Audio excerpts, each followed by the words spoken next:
শনিবার উদয়পুরে এলেন এশিয়ান ডেভেলপমেন্ট ব্যাংকের এক প্রতিনিধি দল।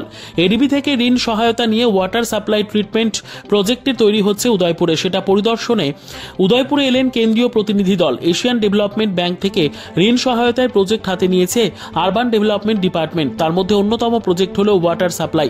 এই ওয়াটার সাপ্লাই প্রজেক্টের আওতায় ওয়াটার ট্রিটমেন্ট ও ওয়াটার রিজার্ভার প্ল্যান্টের পরিদর্শন করেন এশিয়ান ডেভেলপমেন্ট ব্যাংকের 8 জনের প্রতিনিধি দল।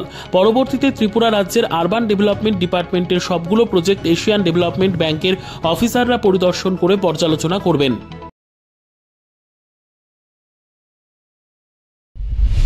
আমাদের ত্রিপুরা রাজ্যে এডিবির ঋণ সহায়তায় আমরা বিভিন্ন আরবান ইনফ্রাস্ট্রাকচার প্রজেক্ট আমরা হাতে নিয়েছি।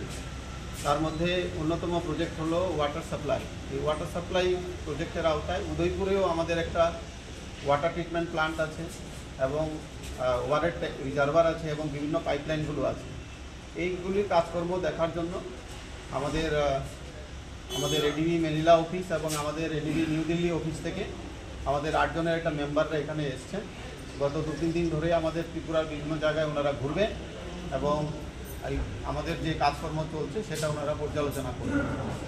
তো আজকে তারই অঙ্গ হিসাবে আমরা এখানে উদয়পুরে এসেছি। এখানে বন্দোয়ারে যে নতুন ওয়াটার ট্রিটমেন্ট প্ল্যান্ট হবে সেই জায়গাটা ওনারা ঘুরে দেখলেন এবং কাজকর্ম তৈরি করার যে আমরা যে প্রস্তুতিটা নিয়েছি সেটা কতটা ঠিক আছে এবং আমাদের আরও কী কী করা উচিত যাতে করে প্রজেক্টটা আমরা যে সময়ের মধ্যে নির্ধারিত আছে তার মধ্যে আমরা শেষ করতে পারি, সেই বিষয়ে ওনারা আমাদেরকে গাইডেন্স দিচ্ছেন এবং বিভিন্ন নির্দেশ দিচ্ছেন।